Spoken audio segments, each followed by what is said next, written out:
Welcome to Feminist Founders, a podcast that explores how to create a more equitable world through entrepreneurship. I'm your host, coach and journalist Becky Mollenkamp. Feminist Founders is a listener-funded podcast. Your contributions enable me to continue bringing you these important conversations without corporate advertising. To support the mission, head to feministfounderspodcast.com and sign up for a paid subscription. The link is in the show notes.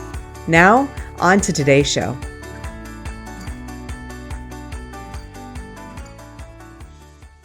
Hi, today I am super excited to bring you an amazing conversation with Natalie Bullen, who is a sales coach, messaging strategist, and the owner of Unapologetic Wealth. She is a powerhouse coach and consultant who positions her clients for wealth by accelerating their revenue with high-ticket sales. This conversation got me pumped up, fired up to really rethink my own approach to selling, to pricing, to messaging. I loved it. Natalie is a firecracker who is never short of something to say and really delivers an amazing message here. It is like a sermon on believing in yourself, believing in your offer, and demanding what you deserve, and thinking bigger, dreaming bigger. I know you're going to feel inspired. I can't wait for you to listen. But before we do, take a moment to also listen to this quick ad for another amazing podcast. Hey, it's Jordan, the Radical Joy Coach, and I've got one question for you. Are you ready to rest? If you just screamed an enthusiastic yes, join me at the Just Joy with Jordan, the podcast that helps bleeding heart founders learn how to rest. If you've ever wondered, why is it so hard for you to rest? Or why do you feel guilty when you do? Or why are you so good at helping everyone else but yourself? This is for you. Subscribe wherever you listen to podcasts. Without further ado, here is one of my favorite conversations yet for this podcast with the amazing Natalie Bullen. Enjoy. Hi, Natalie. Thanks for joining me today. Hey, thanks for having me. I'm so excited to chat. Your smile lights up a room. I know that you like to have fun and laugh, so hopefully we'll have a good time, although we will be talking about some serious stuff. I know that you had said you don't consider yourself a feminist in the traditional sense, and that will be fun to explore, and I'm excited about that because it doesn't matter if you call yourself a feminist or not. It's about the values and the way you show up. So I'm curious because you said you resonate more with terms like high achiever or breadwinner. So tell me a little bit about your relationship with feminism and why it doesn't quite feel right for you. You know, this is something I'm learning. There's like a cultural split in feminism. I have found that at least in my side of the Black community, that's not a word that we typically use. You know, and in between when you asked me that and this podcast, I've been thinking about like what it is. I think the definition of feminism, meaning us being able to have the same opportunity as men or other genders, is fair. I think in practice, though, when I meet women who say I'm a feminist, what they really mean is I want to be equal to men, or I want to do everything that men do, or I want to be better than men. And I'm like, yeah, that's hard for me. I don't feel equal with men. I'm not trying to be equal with men. I feel like we're different. So it would be impossible to be equal. That's like asking me, is an apple equal to an orange? Right? Like they're both fruits and they both have merit, but I don't know that they are equal. And that's the part that makes me go, well, and do I even want to be equal? I want to be kept, frankly. If I had somebody with millions and millions and millions of dollars and I didn't have to work anymore, I wouldn't. So when people are like, yeah, lead the charge, we should get drafted into the military like men do. And I'm like, hold the fuck up.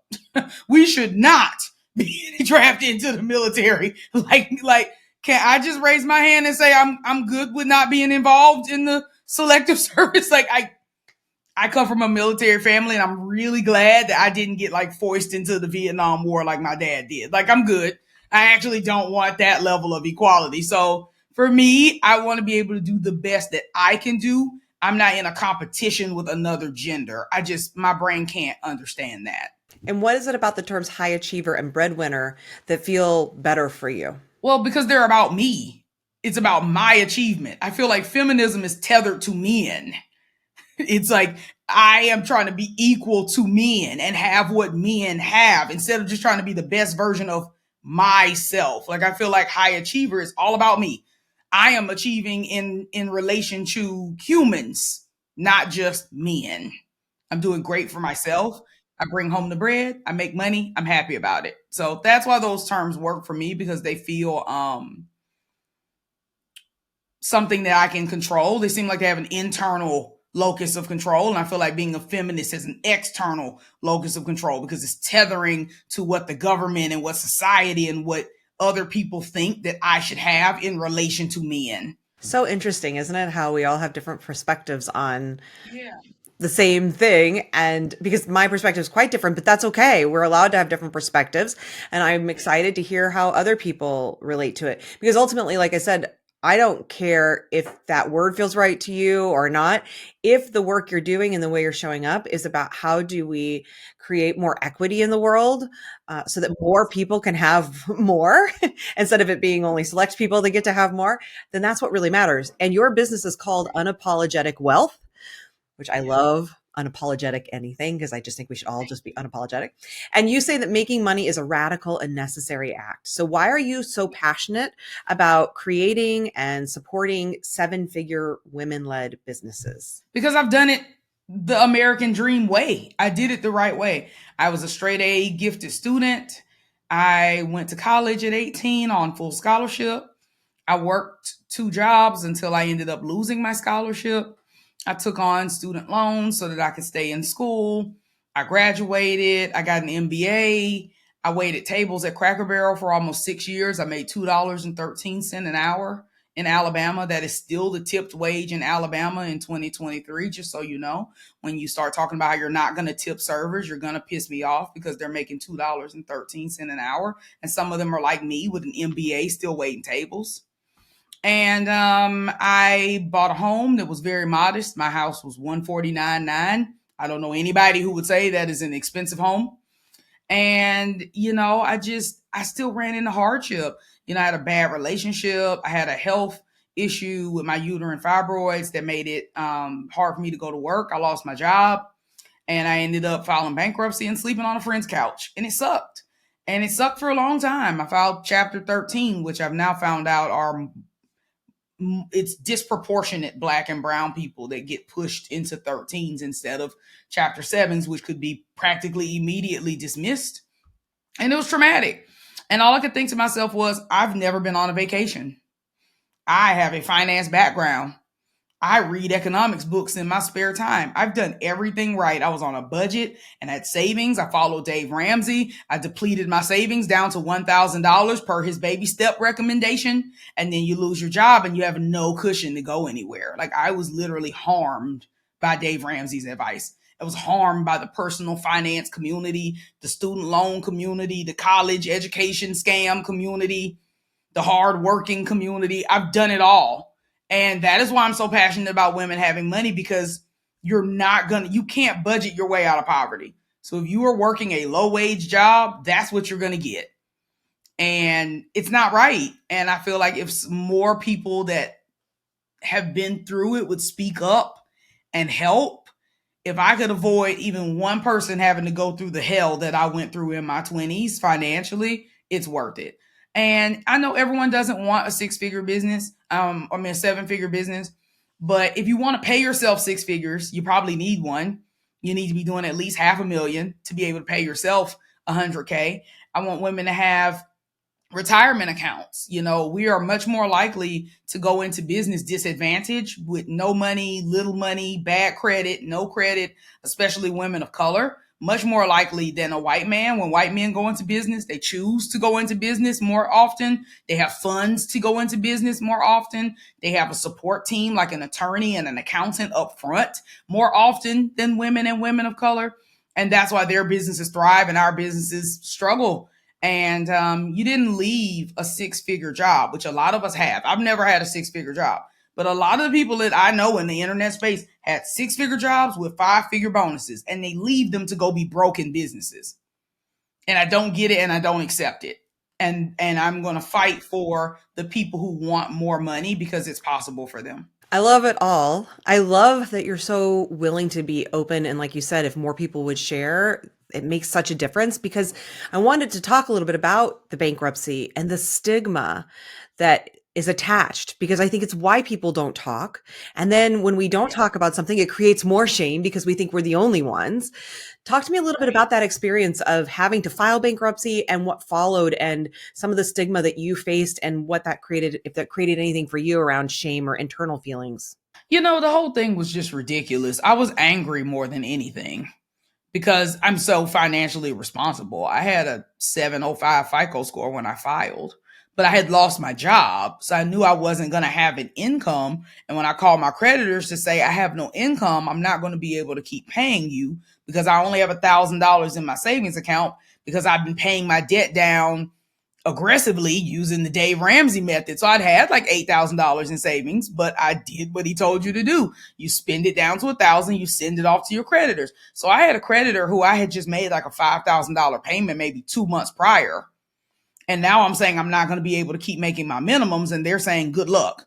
And I'm like, can you help me? And they're like, not until you start missing payments. Well, why would I wait until I start missing payments and tank my credit?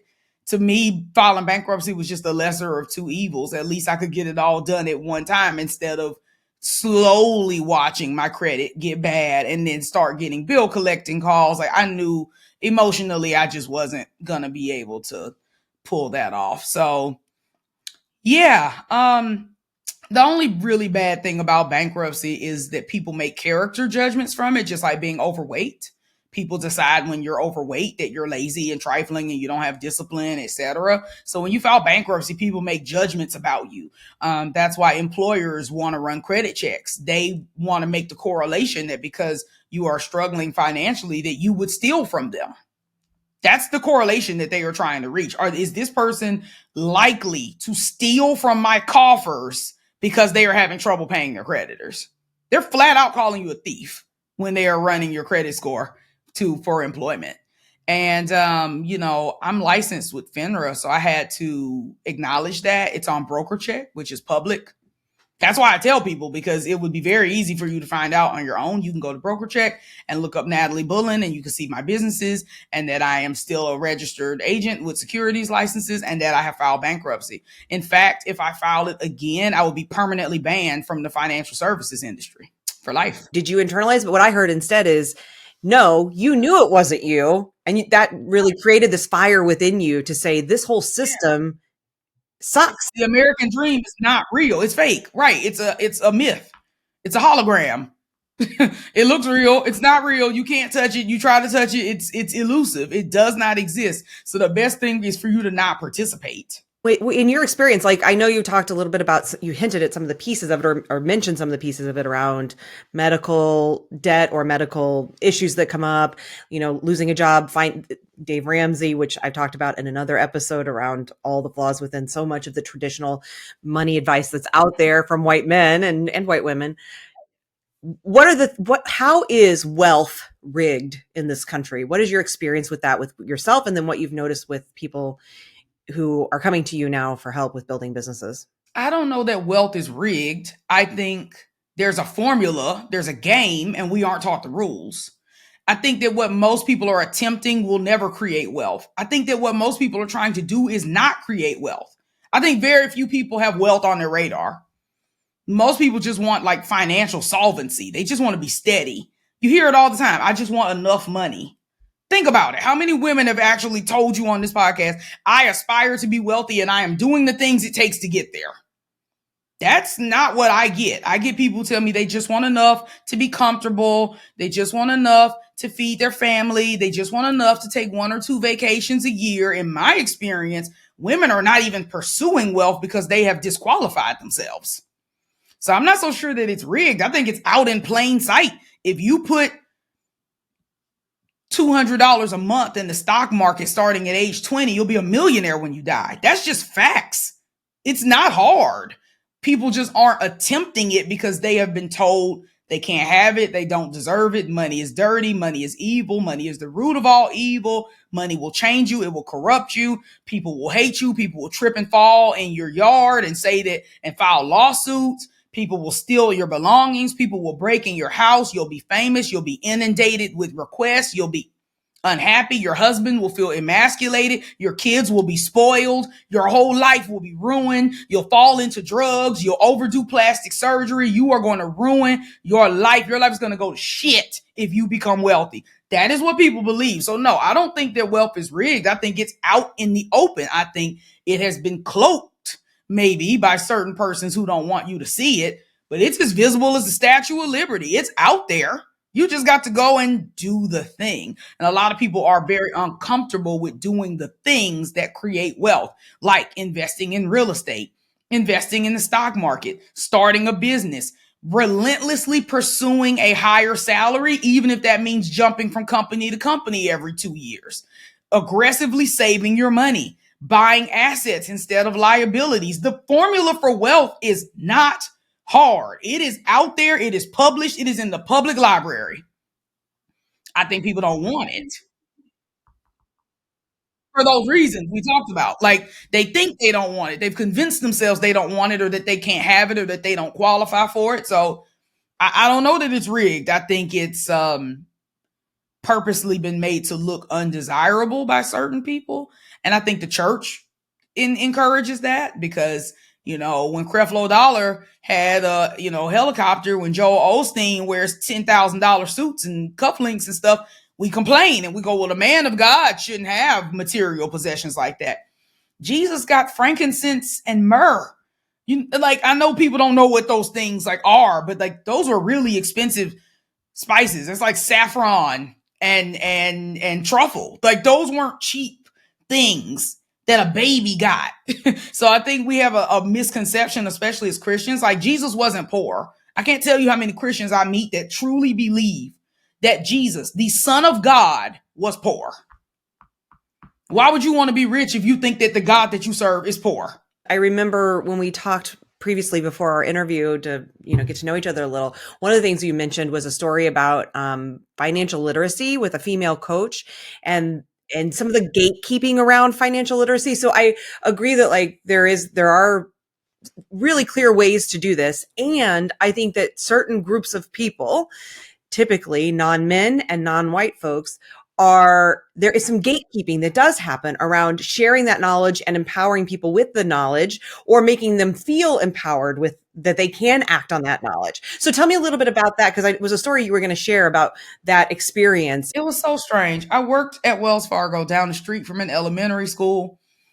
I did financial literacy mostly for free. Wells Fargo paid for 16 hours a year of community service or volunteerism, but I did way more than 16 hours. I did maybe 100 hours a year. So most of it was unpaid. And I got a call from a guidance counselor who also taught PE at an elementary school. And she asked, would I come in and speak to the boys about financial literacy? And I said, well, why the boys? These were fifth graders and they were split because of, puberty. So I said, well, sure, I'll come and do the boys on this day, but what day do you want me to come and teach the girls? And she said, well, no, I don't need you to do that because the girls have Girls Inc. come in. And I said, well, what's Girls Inc.? And she said, oh, it's a self-esteem, women's empowerment kind of program to help them with self-esteem and inner worth and confidence. And I said, well, why don't I could just come a different day? I don't understand. I mean, that's fine. You can send them Girls Inc. But why don't the girls get the same financial information that the boys do when women make less than men? It seems like if anything, the girls need it and the boys don't need it. And she went, well, I really just need you for the one class. Can you come? She really just shut the whole thing down. And I said, well, it's discriminatory what you're doing. Did the parents of the children know that you're making a decision for them to have an outside practitioner that's not even in the curriculum come and teach the boys something that the girls do not have access to? What if you have kids at this school that are siblings and the boy goes home and says, I learned about money today. I learned about credit and finance and financial literacy. And you ask the daughter and the daughter says, nobody came and taught us that. And it was only when I mentioned it was discriminatory that she backed down and let me come and teach the boys and the girls. Otherwise, if I would have just said yes, that's what would have happened. But again, this is her own money story. A lot of women are afraid of wealth. So in her mind, what are girls going to do with this information? How are they going to use it? They don't need it. I just want to praise you for pushing back, because I think too often people don't push back on those things. If someone's offered some money to come in and talk, or even if it's volunteer, they're offered some opportunity, they don't always think beyond just that moment. They might just say yes, right? And I love that you push back, because not everyone does. And in that moment, I hope it made a little difference, right? And that's it's small, but it's mighty. That's important. So now fast forward to like what you're doing as a sales coach and messaging coach and all of the things you're doing now.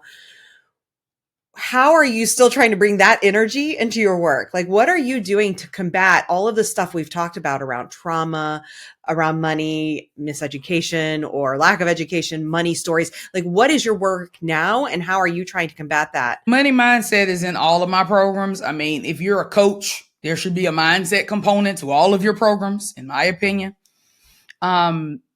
In the sales work that I do, my goal is to encourage women to sell high ticket.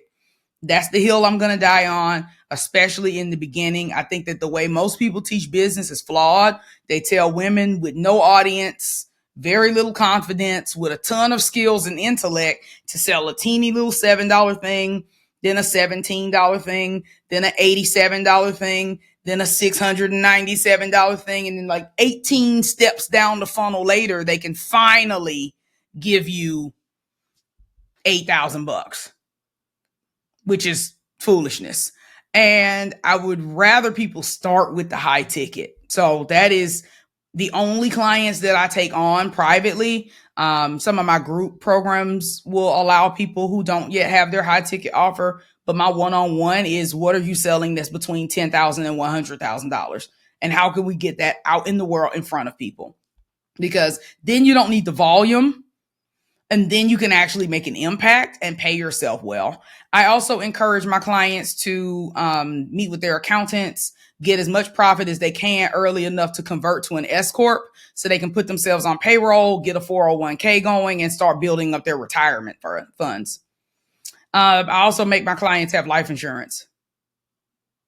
I know that's really weird as a sales coach, but yes, I ask my clients if they have life insurance. And if they don't, I find them someone to sell it to them. I'm still licensed, but I don't want to be in a conflict of interest, you know. The flip side of this, and I think you're maybe answering it, but what are the mistakes that you see business owners making? Charging too little. 100%. That is the number one mistake. Charging too little. And it's because of our lived experience, and it's very unfair.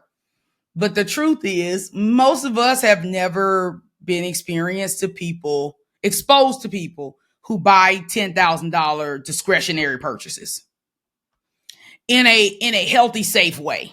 Maybe we know people who max out credit cards to buy Louis Vuitton purses, maybe. But in terms of meeting people with enough discretionary income to where they are buying things that are expensive in a safe, normalized, responsible way. No, I was never exposed to that. Other than cars and houses, those are the only types of large expenses. Never saw other types. So I think a lot of times we just sell what we know. So if we don't know of anybody buying $10,000 things and we've never purchased a $10,000 thing, we don't sell a $10,000 thing. It's just straight line logic. That's why I'm against if you want to sell high ticket, you need to buy high ticket rhetoric first. I think it's BS. If you have skill as a legal consultant, if you went to law school, you have a JD, a Juris Doctor degree, you have an LLM degree, you have passed the bar, and you are a practicing attorney, and you also have legal and risk compliance training, and you want to be able to sell a $5,000 a month retainer, that doesn't mean you need to go buy a $5,000 a month coaching program. And even if you buy it, it's not going to make you a better consultant. It's damn sure not going to teach you the law. You already have the skill. But I find that women, especially women of color, get fed a very strong rhetoric that until you have purchased high ticket, you do not qualify to sell it. You are out of integrity to sell it. You're a hypocrite if you sell it. And so I meet women who are afraid to charge more than they have personally spent, not considering that they took out 6-figure student loans. Why doesn't that count? That's spending, or courses, or continuing education, or licenses. They don't let you count that. It's only coaching. You have to spend $10,000 on online coaching to qualify to be a high ticket salesperson. It's BS. It's one of the worst, most damaging rhetorics. And when you charge too little, you can't take good care of your clients. You resent your clients. You don't have the profit that you need to be able to give yourself a raise. You can't pay yourself. You can't hire help or a team. You have to cut corners with the help that you get. And then they stall out and get stuck because they can't hire me to train them on sales. They can't hire someone to do SEO to get leads. They can't hire someone to run Facebook ads. Then they run out of leads, and then they run out of money, and then they go out of business. That's what happens. That's the trajectory. And in this particular case with running a business, prudence can be your pitfall. Sometimes people are so reluctant to get out there. They procrastinate so long. They run out of steam. They run out of money. If you are starting a startup on limited funds, which in my opinion is less than 100K cash, you're in a sprint. You are literally sprinting, trying to make enough money to get enough clients to not have to go out of business. It's not the time to pace yourself and go really slow and think about it a long time. Like if you're going to hit it hard. And it's a lot easier to sell to people with money, which also brings up mindset stuff for people. Because again, they want to sell to past versions of themselves. I was poor. I grew up in the projects. I have people tell me this. My home was burgled. I was a single parent. I know what it's like to struggle. That's why I want to help these women who are struggling now. Not understanding your business needs money to stay in business. So if you sell to people who cannot pay you, you will go out of business. That doesn't mean turn your back on the community. Create a free resource, a free Facebook group. There's so much you can do. I actually closed down my free Facebook group, but instead I donate to financial literacy campaigns and programs that are already doing that work, and just refer people to those programs. You don't, just because people need help doesn't mean you have to be the one to help them. And a lot of us have really built up our whole livelihood around, no, I have to be the one to break this particular curse. And I'm like, you're going to curse yourself selling to people who don't have money. Period. There's no way around it. Louder for people in the back. That's amazing. I mean, that's a beautiful sermon on that's exactly it. Because I hear the same thing all the time from my clients as well. All of these ideas of this servant's heart, which is beautiful, and you can't keep pouring from an empty cup. And I mean that both in the energetic drain and in the financial drain. You can't keep doing it. But what is it, Natalie, that got you to that place? How did you break some of these cycles for yourself to now be able to say, I get to charge more money and I'm going to tell other people to do the same thing? I'm really blessed in that, I didn't actually grow up poor. Lower middle class, yes. Poverty, no. And there's a difference. And so that's why I don't diminish the lived experience of people who actually lived through poverty. 2, I wasn't raised with that lack mindset. My mom really blessed me in that way. So that wasn't a trauma I had. I never wanted to sell low ticket. It always seemed hard. Logically, it doesn't make sense to me to try to get 100 yeses. Maybe because I come from sales. If you've ever come from sales and you've ever had to do sales calls and make dials, if you've ever made a living on commission, you know it's much easier to try to sell the big thing and get a big commission than to get 20 people to say yes to the small thing. Who wants to do 20 dials, 100 dials, 200 dials a day? So for me, it was just common sense. Sell something expensive so you don't have to sell that many of them. And my mom believed in the prosperity gospel. So she believed that God wants us to have more life and have it more abundantly. She always told me that we were supposed to have lots of money and that we were out of alignment because we didn't. So I never bought into the idea that I was supposed to be poor. Many of us have. We bought into this belief, and I was just raised by somebody who didn't have that belief system. So she just didn't pass it to me. What you were talking about earlier on high ticket sales, and that the only thing some people see for high ticket is maxing out a credit card to buy a handbag or to, other purchases like a car or a house. Another place where I see it, and I think you were talking a little bit about this with coaching, is in these sort of get rich quick MLM kind of things where people will spend $10,000 as a buy-in, or just like you said, coaches who are like, you have to buy my $10,000, $20,000 system, package, whatever. And you specifically say on your website, we don't teach get rich quick schemes. We teach timeless sales strategies that last a lifetime. Getting rich quick is just a byproduct of the work together. Tell me more about that. I love that. That was a stroke of genius. Well, here's the thing. Making money takes a long time if you believe it takes a long time. I spent a lot of my youth in my 20s working at Cracker Barrel, like I told you. Why? Because I believed that everybody in college worked a low-paying, crappy job in a restaurant. I didn't try to get a six-figure job. I didn't apply for six-figure jobs. I applied for retail jobs that paid minimum wage because I was a college student. I thought that's all I deserved to have because that's what college students do, right? They're broke. That's what college students are. That's what happens. You go to college, it builds character. You work, you don't get paid very much. It's like a residency for MD, right? You do the thing, it sucks, you don't get paid very much, but eventually you'll graduate and you'll do better. I think that's where the whole get rich quick thing, people go, oh, it's a scheme and it's a scam if you make a lot of money really fast. Maybe, but maybe not. I made six figures my first year in business because I was too naive to know that that wasn't normal. I didn't know that that wasn't what everybody's business did. I really did not know. I didn't have like a goal. I didn't wake up and go, okay, Nat, you got this. You're going to make six figures your first year. I just didn't cap my potential. I didn't tell myself I couldn't make six figures in the first year. And a lot of people tell themselves that. Hell, even the IRS anchors people to that it's normal in the first couple of years for your business to lose money. Go to TurboTax's website, go to H&R Block, look at the IRS. It's common. And I know people who literally switch businesses every 2 to 3 years because that's how long the IRS will normally let you carry a loss before they start going, why isn't this business making a profit? So hell, if even the IRS isn't going to penalize you for losing money for a couple of years, must be normal, right? But I did not know this information. To me, it's only normal to have profit.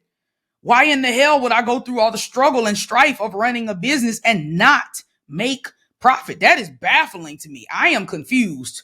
And clearly I'm not as resilient as a lot of these entrepreneurs because when I meet people that's been struggling in their business 10 years, I don't get that. I don't resonate with that. I don't understand it. I don't get behind it. I can't do it. I'm sorry. The mental health, the physical health toll, it's a lot of work building a startup. If it's not going to be lucrative and help you live a better life, which is the lie that people tell you when you ask them why they went into business, they wanted freedom. They wanted more money. They wanted to spend time with their kids. They want all these things. Then it takes money to do them. So why would you settle for a business that can't pay you well? And if you're a coach or a consultant or a service provider and your business can't pay you, you are settling. Period. Full stop. I don't coach product-based businesses. It's a whole different aisle and the cost and the expenditure is totally different. But if you're an accountant and your business can't pay you well, you're being taken advantage of. Your business is harming you. You're being abused. And I wouldn't stand for it. Or you have a hobby and not really a business at that point. But see, I used to say that, but they're working 100 hours a week. That ain't no damn hobby. Hobbies are enjoyable. You do them when you choose. Like an Etsy store, maybe that doesn't make money, I might say is a hobby. You like crafts. You like to do them in batches and you like to sell them once a month. You don't care if it makes a lot of money or not. That's a hobby. But if you got payroll and staff and responsibilities, that ain't no damn hobby. That is an abusive business. If most of these women had a husband like their business, everyone would tell them to get divorced. Yeah, such a good way of thinking of it. And when you talk about selling, because then, if you're going to start a business, you have to get people to buy what it is you're selling, what you're offering, right? You have to get, and that's the key to making the money. If you can't sell the thing, you can't make any money. And yet I know that a lot of people hide when it comes to selling. They're afraid of selling. And I know they have a lot of internal stories about selling. And I think one of the ones I hear a lot is selling is sleazy or it's scary or it's rude or it's pushy, aggressive, all of these things. Or you can't do it. It's tricky, you're trying to trick people or something, right? Because a lot of what I think we see out there in the typical sort of white male sales approaches feels like that. I know that you said on your website again that you stand for ethical sales processes for business owners, charging premium prices and all of that. So where do you come down like around sales being manipulative versus sales being ethical? How do you teach an ethical sales process? And does that change how people feel about selling? I think that what most people, when people say sales is manipulative, no, manipulation is manipulative. That's not sales. Tricking people into paying you is not sales. Look at the definition of sales. The definition of sales is a willing seller and a willing buyer. It's consent based. So if there was no consent, what you watched was abuse and manipulation, not sales. So sales has just been given a bad rap. Like it's just most of what people go, how can you teach sales? Sales is manipulative. And I go, send me an example of this manipulation. What they send me is abuse. It's not even sales. So I'm like, yeah, that's not what anybody ethical would teach as a sales training or product. I think the big things that make the way that I teach sales different is that, one, I lean on people's why and their mission. When people tell me they hate sales, but they love their clients, I'm very confused because how did you get your clients without selling them something? Unless you're doing volunteer work, they paid you. So if you're an accountant and you love to help people save money on their taxes, how could you hate to sell people into packages that help them save money on their taxes? Like that's incongruent. You actually can't love your clients and hate sales. It's impossible because the sale is what created the client that you claim you love to help. The sale is what created the client that you say you want to help. So if you're pretending to help people, you have to like the sale. It just is what it is. And what people are really saying is, I don't like talking to strangers, or I don't like getting on sales calls because I don't know what to say, or I'm so bogged down in client work and I have no sales process or marketing system. And it feels hard and heavy because I'm guessing at how to sell. That's what people really mean, I think, when people say sales is hard. I don't think they actually mean, I actually don't want any clients in this business. Because when I hear people say I hate sales, I equate that to I want to close my business because I don't want to have any clients.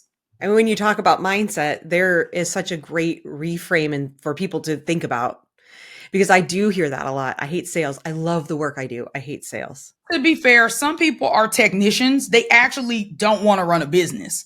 They're accountants. They got in business to do accounting. They're lawyers. They got in business to practice law. They're operation strategists. They got in business to do operations. They suck at the business part. They actually never wanted to run a business. They lost their job, their kid's schedule, whatever. And those are people that, if they have enough leads, should probably just outsource their sales to a commission-only salesperson, frankly. But someone has to love the sales. And if you refuse for it to be you, then you should extricate yourself from that. However, you're still going to have a sales process for those people. You're still going to have to know what works to be able to close people. You're still going to have to be able to train that salesperson in the way that you do business at your company so that they don't do the sleazy, slimy stuff that you claim that all salespeople do. And you have to have leads for them to work. And a lot of the people who claim they hate sales actually don't have anybody to sell to. They actually have a lead gen problem. And they struggle with the marketing and visibility because they want to be behind the scenes as a technician, not out in the forefront as a visionary or a leader. Like their self-worth is attached to the thing that they do, not the title that they hold. So they might be the CEO of the company, but they actually don't want to be the CEO. They want to be the main producer. They want to be the manager of the team, and they want to be the doer of the work. They don't actually want to be the leader of the ship. At least a third of people in business shouldn't be in business at all because they don't want to do the thing that keeps you in business. They only want to do the thing. They want to do the part after they get paid. But somebody's got to do the part that makes people pay you. And if it's not going to be you and it's not going to be a salesperson, you won't be in business long. Like you've got to accept that either, hey, I own Unapologetic Wealth, and it serves this kind of person, and I'm going to put myself out there and attract those people into my business. Or I own Unapologetic Wealth and I'm too busy to do my own sales, so I'm going to hire a salesperson. Or I used to own Unapologetic Wealth. It shuttered because I wouldn't sell things. I don't understand option other than those three. I have lots of thoughts about people owning businesses that shouldn't, or being CEOs that shouldn't, and all of that, because there's a lot of things around the way we view leadership in this country and promote and management, and not on, and then, and what we put a value on, and then accordingly what we pay, and the doers aren't seen as valuable. And that's a whole problem too. And I know that what I heard you talking about too is paying people thriving wages. If you're not able to do that, then you shouldn't be in business either, right? And that's part of that high ticket offer. So that you can have enough profit. My VIP day is $6,000, which means that if I need to pull in an expert, if I need to pay for an hour of my marketing person's time to come into the VIP day and talk about SEO, if I need to bring in a brand strategist so I can send them a physical document in the mail, so that I can send them a beautiful custom money tree as a welcome gift, so that I can give them 14 days of support via Voxer, so that I can give them lifetime access to my course. Yeah, it's $6,000. And that gives me the profit margin in case I need to take exceptional care, or even that my standard level of care is incredible. If I only charge $1,500, I'd have to do 20 of them a quarter. I'd be burnt out and stressed out. My calendar would be packed full of meetings. I would be exhausted. I'd forget who signed up and when. I wouldn't have systems. I wouldn't be able to pay my admin, Terica. I'd be screwed. And people would show up differently. The way that people show up when they have invested a large sum of money and paid in full for it is very different. Very different. When I was selling VIP days for $3,500, letting people put 50% down and 50% 3 days before is an incredibly different experience than now that they are $6K pay in full only. Just that shift has brought a different level of clientele, people who have leads, people who have their offer suite nailed down, people who have the confidence, people who want to make money. My last VIP day was with a client who sells a $50,000 package. So her paying me $6,000 is nothing, because if I can get her even one more sale next year, hell, it don't even have to be soon. If I can show her a path to even one additional sale, she got all of her money back. That's what I love about teaching high ticket. It gives clients the best chance of recouping their Natalie investment. Going back to that paying people, because you said on your website, we don't discount or ask for discounts over here. And that's, so you're not discounting your offer, because when you start doing that, when you start charging too little or discounting what you're doing, the ripple effect of that is then you have to start asking the people who you're asking for help, your brand strategist, your designer, your marketing person, your whoever, you start having to ask them for discounts. And now you're not honoring the money they need to be making to make a living wage. So it's not just about discounting yourself either. For those do-gooders who sometimes are better about people pleasing. Oh, they're worse. They barter everything. They don't pay anything. So they get into relationships where no money is being exchanged. And they're both just working for free. And I'm not saying there's never a scenario to barter, but even on a barter, Becky, if me and you decide to do business together, I'm going to pay your invoice and you're going to pay mine, even if they are the exact same amount of money, because we need to train our brains that our service is worth compensation. Working for free does everyone a disservice. So even on a barter, I'm still going to you're going to sign my contract. You're going to go through my onboarding, even if it's, I'm going to write $5,000 worth of copy for you and you're going to do, we are still going to transfer money. That is so important. And women are very prone to work for free. They do it in their beta programs. Y'all done wore beta out. Beta is tired. Beta don't know how the hell she got attached to all this free shit.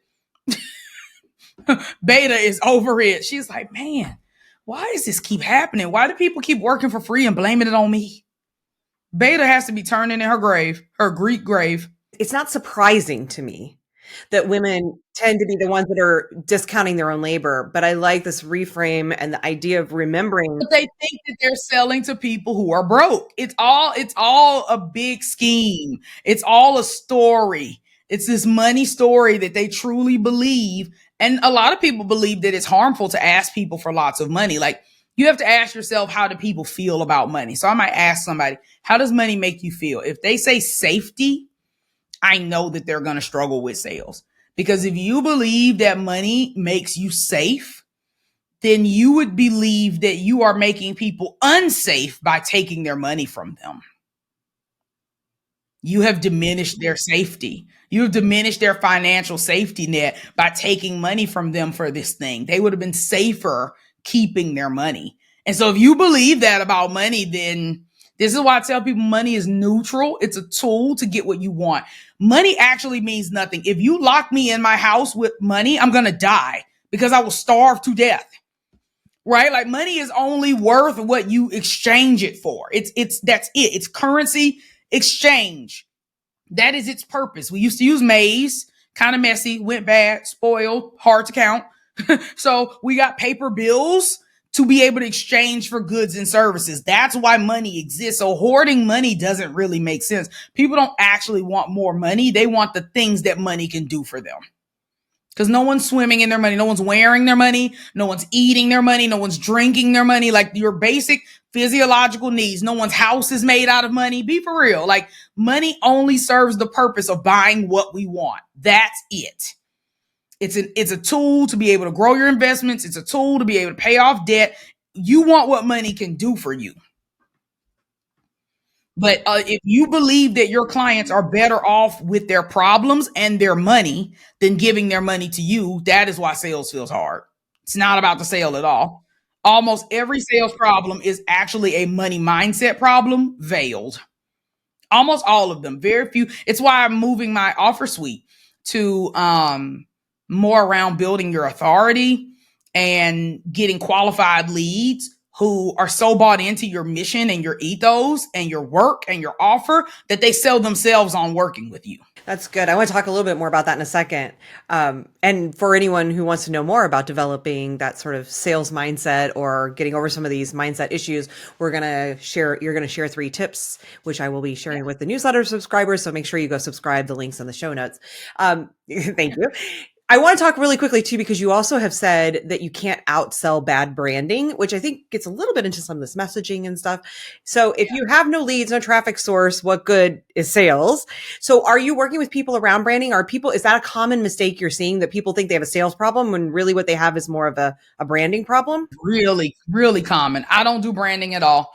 I do help people develop their messaging, which probably is a sliver of branding, but in terms of positioning, strategy, visuals, I refer that out. I actually have a few people that I trust to be able to refer people out to for that. Almost all people, I would say 80% of the people who think they have a sales problem have something else.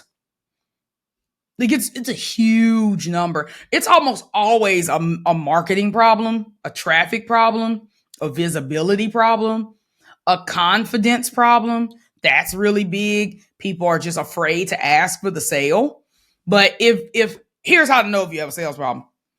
If you get 10 people on a sales call and you can get 6 of them to say yes and pay you full price, you don't have a sales problem. So if you get people on sales calls and it works and they pay you, in general, if that's your lived experience, you probably don't have a sales problem. You probably just aren't booking enough sales calls, which means you don't have enough leads. And that could be that your offer is not great. Because if your offer is great, people will sell themselves into it. I've had offers that I barely promoted. Look at ChatGPT. It's a great example. ChatGPT did no marketing. They didn't run ads at all. It spread like wildfire. Why? Because the product was so good and it was what people desperately wanted because they don't see themselves as good writers and they are looking for a way to crank out content in this new content frenzy marketing. I post 7 to 10 times a day and I do it from my brain. Very few people can do that. So they need an AI solution that can crank out ebooks and posts and blogs and web copy until they can either hire a copywriter or get more proficient or faster at it themselves or more prolific. I'm very prolific. Most people aren't. ChatGPT sold itself. So now they're putting people on monthly paid subscriptions and nobody's blinking an eye because they really want the product. So I see a lot of people think they have a sales problem. They have an offer problem. Some people have an operations or like a reputation problem. So people have bought from them before and weren't happy with their experience and didn't buy again. So they've got to go out and replace those leads all the time. I do think a lot of people try to outsell their bad branding they want to sell really luxe, expensive things, but does your site look really luxe and expensive? My rebrand is definitely going to be more on the luxe side because I'm going to be unveiling an ultra high ticket offer. Right now, my website says, you can trust me. I used to be in banking. I'm in finance. We make money. It's safe over here. Look at me. I'm Natalie. I'm intelligent and trustworthy and safe. I want something that says we're elite over here. We are high performing here. We are luxury here. We are well rested here. We are in a class of our own. We're a category of one. And that is why you should pay me $75,000. So when people wonder, why does Jimmy Choo able to sell $9.95 for a shoe that Steve Madden can only get $129 for? It's in the branding. So you can price too high for your perceived branding and make it difficult to be able to close the sale unless your offer is just irresistible. But I don't think very many people build out irresistible offers because they build out what they want to sell, not what their audience wants to buy. I can't tell you how many people I meet that have whole built out offer suites, no leads. They don't have one lead for this mastermind. Why did you build a mastermind and you have no leads for it? Me and Sarah didn't build out a mastermind until people started asking us to build a mastermind. And then we got a wait list. And then we did some market research. And then we met and we talked about it. And then we got a framework. And then we put out a minimally viable product to see if we could sell it. Like the idea of spending tens of thousands of dollars in photos and website and copy to launch it to crickets is baffling to me. And I just feel like nobody is telling folks, you find demand and then you feel it. Stop trying to create demand for things that you're in love with that no one has indicated that they actually want to buy from you. But I think this is just the part of business education that we just don't give women. Like they just don't know any better. We tell people to do stupid stuff like follow their passion and purpose. I mean, that's cool. That's not business advice. That might be life advice. That's not business advice. Business advice is build something people want and sell it every day. That is sound business advice. It is not sound business advice to tell people whatever you build, people will show up for it and just do what you love and you'll never work a day in your life. Like those platitudes might sell books, but they don't sell high ticket coaching and consulting packages. Yeah, so good. And some of the other advice I think is around working your ass off nonstop. And you have mentioned before, ChatGPT being an example of people looking for a way to not have to spend all of their time because running a business takes a lot of time. There's a lot of pieces. And if you're not getting help, and you had mentioned to me once that money doesn't solve your time problem because time is an asset. And then you also just talked about we're well rested around here as part of your rebrand. So I hear you saying, even though you're posting 8 times a day, which seems like a lot, that you are well rested. And that money doesn't solve the time problem. So talk to me about time and rest. I wake up 30 minutes before my first call every day. I am not an early morning, work all morning. Listen, you will burn out if you're the only person doing the work in your business. The best tip that I can give you is to outsource some of the production. That's the best advice I can give you if you don't get anything else from this podcast. And what I mean by that is if you are getting paid to file trademarks, hire somebody who can help with the filing. If you get paid to file taxes, find someone to help file the taxes. If you get paid to write copy, find a junior copywriter that you can train to help you write the copy. The way that we teach people to outsource is flawed. We either tell them to start at the bottom with a poorly trained VA, find them in the Philippines, pay them $4 an hour. Or we tell them to start at the top, build out your C-suite. So you're the CEO, hire a CFO, hire a CMO, hire a COO. So now you got a whole team of strategists and no doer. So now you have to be the doer. Or hire a whole team of low-level doers who can't think on their own. And now you have to do the thinking for them. What I vote is you hire out the production. So if you're a coach with a group coaching program, hire a co-coach. If you're a consultant, get a junior consultant under you that can, or a data statistician, somebody who can work on the client work, the researching and the proposal so you can deliver the work, but you weren't the one who had to do it from A to Z.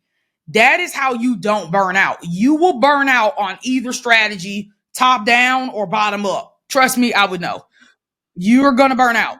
If you have to do all of the work, if every sale that comes in, you have to do the delivery, you're screwed because you'll always be capped at how much you can sell. And nobody talks about that. We talk about the selling part, but there's very little talk around the delivery and how hard it is to deliver all of this work by yourself. So people build out these wild financial forecasts and projections. And I'm like, great, who's going to do all the work after you sell these things? Like after you sell this $100,000 thing, then what happens? And that's another reason why I'm always going to go hard for high ticket. Because if you sell a $50,000 offer, you can afford to hire $10,000 or $15,000 worth of help and still have a great profit margin. And you can get a ton of help for $15,000. And still pay them well. And still pay them well, pay yourself well, treat the client well, send them a nice gift. But if you give away a year of coaching for $5,000, you can't hire help. You can't hire good help because you're only getting what?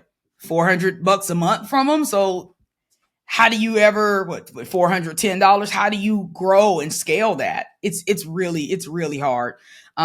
Sleep more than you need to. Give yourself rest. And if you can't rest, like I hate the toxic rest culture, sleep more, take naps, eat better. No. Get your operations and systems and your team to the point where there's not so much work. If your business generates 100 hours of work every week, someone's got to do 100 hours of work every week.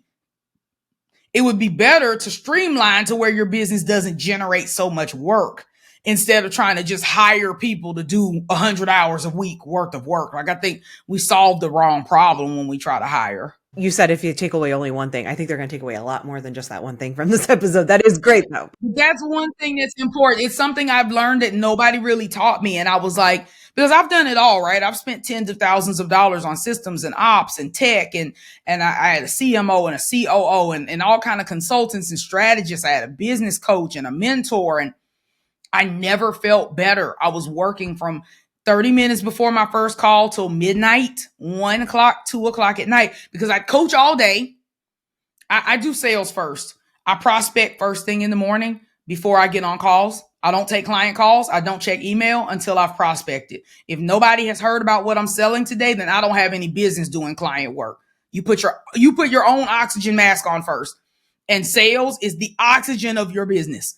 So if you have not sold your own stuff, you shouldn't be touching anybody else's stuff. I'm sorry. I don't care how much client work I have, because if I go out of business, the work ain't going to get done anyway, right? If I go out of business, how much of the client work is going to get done? Zero. So my main goal as the CEO is to make sure the business is solvent. That's sales. So I prospect first. I market on Facebook. Check a couple data points, my quiz, my leads, etc., my Airtable, sales CRM. Then I do my client work. And then you start the second shift, right? You've worked on the clients. Now you got to work on your business.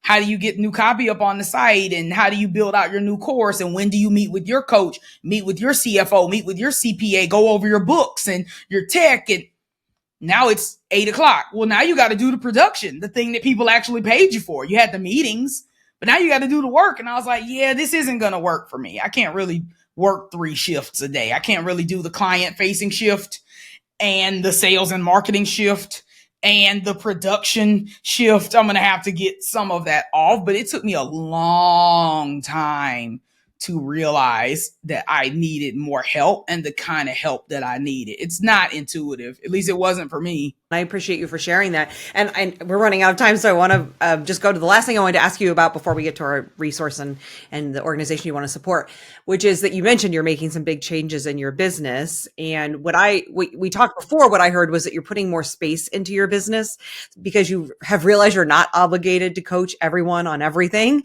So some, even more boundaries there, because you don't have to be that savior who does everything. So you're closing your group program, I believe. So tell me a little bit about what changes are coming for you. My group program is closing, which is scary because it's my flagship. I get 40% of my annual revenue from it. But I've discovered that the women in it aren't getting the result that I want them to get because they don't actually have a sales problem. They have a leads marketing visibility problem. So I'm closing it down. I'm also going to stop, quote unquote, sales coaching. So there will still be some coaching, but it will only be around money mindset and wealth identity, especially for people who are already making the money. You've had the 6-figure, 7-figure launch. You're paying yourself more than ever. How do you avoid lottery winner syndrome? And how do you get the best financial dream team set up to where you don't squander your money and you actually grow wealth? So I won't go back to being a financial advisor, but I'll be kind of a wealth liaison. That'll be the coaching. The consulting is great. I actually have a couple of clients in it. We start with what I call my gold mine audit, because I feel like most people are sitting on a gold mine. You already have lead magnets and copy and email funnels, but it's piecemeal. It was made by different people at different time for different purposes. When's the last time somebody actually reviewed your entire funnel, from lead gen to awareness to the sales call to the onboarding? I mean, every single piece, your text, how you're creating anticipation, your application, all of it, from oh, this is a cool brand to, yeah, I pay her $10,000 a month, and everything in between. I have people in a 30-day audit. We meet, and then I present them with a report that gives them, here's what I suspect is going on with your business. Here's the priority of tasks that I would tackle. Here's what working well. Here are the assets you're missing. Here's what you should change. And here's what you should stop doing because it's costing you money. And then if they want to continue working with me on a retainer basis to fix the things that we found in the audit, they can do so. So I actually have a few people in that. It feels super aligned. I've got a new operations person, which is great. We've moved everything to Notion, created like a company wiki, some really great intuitive tools for my clients to use. So they basically have the beginnings of a sales department, and they'll be able to walk away with like a sales dossier or a sales playbook, if you will, and know exactly how they do business at their company. So when they are ready to outsource sales, they already have everything. Here's how we do business. Here's how we price. Here's how we message. Here's how we market. Here's how we get leads. It's all together. So I feel really, really good about the coaching being after the sales instead of before. So you can come in and we do the sales consulting, assess what you have, fix it. You go out here and start crushing it, making tons of money. Then you can come into the coaching where we can actually talk through your wealth identity, build your wealth dream team, and then I can offboard you. And that way I don't feel like I'm leaving people in the lurch with all this money and success, knowing, like we talked about, that there's very little financial literacy out here that's geared towards entrepreneurs, that's geared towards non-men or just anybody who's a person of color. They're just excluded from these conversations. So I'm excited about that. And my done for you services are going to be changing too. In order to get done for you copy with me, you'll need to come in for messaging strategy or a VIP day. Basically, we need to have it mapped out exactly what you intend to do. People think I'm a magician. They think I just type words on Facebook and it's going to like make money rain out the sky. I don't think people realize how much work I've done. For 6.5, 7 months, I sent 42 outbound DMs a day, 7 days a week. And so when people are like, oh, you never run out of leads. Well, hell no, I don't ever run out of leads. It's thousands of people. You wouldn't either if you right? Like if you did 42 pull-ups every day, you'd be really buff in 7.5 months. Like it happens. So I'm excited about where things are going. It's scary. It's scary to let go of some of your clients. I've let go a lot of my one-on-one clients. It's eerily quiet. My calendar has a lot of space on it. It's hard for me to not fill that space up with things. But I know that next year, the unveiling, when everything is settled, the audit is live now. People can buy it now. I have people in it now. It's perfect. But as new things unveil, I think it'll be a much more cohesive brand, and it will actually solve the problem people have. How do you become an authority so you can charge more and sell better? You do these things. That's step one. You have leads. Great. I do your sales audit and teach you how to sell. Great. You go out and make all the money. And now I help you form your wealth identity, and then you're good to go. So I feel really good about the progression, the ascension model, instead of putting the coaching on the bottom, putting the coaching at the top after you've already achieved some success and you already have an objective. In the beginning of business, you don't really know what you want. It's really hard to coach people at the bottom of a business because they're still figuring stuff out. And frankly, they'd probably be better off investing their money in like systems or tools or tech or, books or trainings. And so, yeah, I'm elated. I know it's going to be the right thing when it's finished. I mean, everything you're talking about is stuff we talked about here today and that you are clearly passionate about and have knowledge around. And you also talk on your website about how, working with you means lots of laughs. And I could see where people would work with you and have a great time. Why do you think I stopped being a financial advisor? I was too funny. It was really hard for me to talk about balancing portfolios for an hour. Like I would do like 10 minutes of the work thing and then joke for like an hour. Like people's work got done, but like I can't sit in a boring meeting for an hour. Like that would be difficult. What's the point if work's not at least fun? You should be able to enjoy yourself. Thank you for everything you've shared. It's been amazing. And again, we're going to talk right after this, 3 tips for developing a sales mindset. So if you want to listen to that part, make sure you subscribe to the Feminist Founders newsletter. Before we go, what's a resource that you can share? A book, a podcast, something else that's been helpful for you? I think everyone should read Daniel Pink's book. It's called To Sell is Human. To Sell is Human. He does a really good job of explaining how you're already selling. You are selling your husband on going to a Mexican restaurant instead of an Italian restaurant. You are selling your kids on eating green vegetables with dinner instead of just ice cream. You are selling the PTA on letting your kid be the bunny in the play instead of the toad. You are selling the florist on bringing back roses because they don't do that. You sold the waiter on bringing you your food faster because you're really hungry.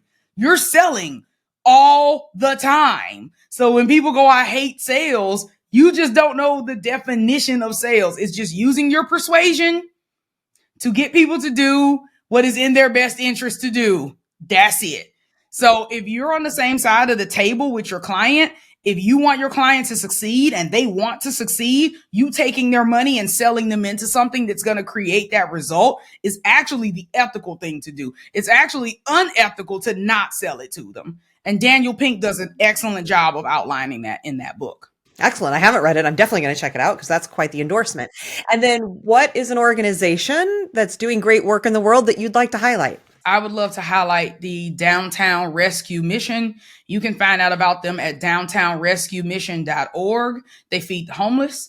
I am there at least once a month feeding the homeless as well. You can give monthly. They have thrift stores as well where they sell donations. So if you have clothing that you want to share, they have a recently opened all women's center, which is great. They do allow people to stay overnight there. My father has spent quite a bit of his life homeless, which is deplorable as a Vietnam veteran of the United States Navy. We do a really bad job of caring about people who are on the streets. So if you have excess, if you give a damn, it's a good place for you to invest. And I have personally invested over $10,000 in the Downtown Rescue Mission. I also championed for Wells Fargo to give them $5,000 while I was still employed there. And we did the big check and the photo. But I think they're doing an amazing work. The CEO is present on campus. He's there every day. He's very involved. And you don't see that from every nonprofit where people actually care about the work that they do. So if you have any interest at all in helping get our homeless off the street, downtownrescuemission.org. And what city is that? Huntsville, Alabama. I will make a donation as a way of saying thank you for your time. And I hope people who listen to this, who there's no way they didn't get so many incredible insights and ideas and mindset shifts. I hope you will also donate as a way to thank Natalie for her time. And you're going to join me right after this to share 3 tips for developing a sales mindset. So go subscribe to the newsletter so you can hear those. Thank you, Natalie, for your time. Thanks. Thank you for listening to this episode of Feminist Founders podcast. If you like what you heard and want to learn more, or if you'd like to support the work that I'm doing with the show, please visit feministfounderspodcast.com. There you can find out about becoming a paid subscriber for as little as the price of 1 cup of coffee a month, which will directly support my work. You can also find the show notes and find the bookshop.org website where you can order any of the books mentioned in this or any episode, which will also support the work I'm doing. The link to all of that is in the show notes. Thanks again, and I can't wait for our next episode.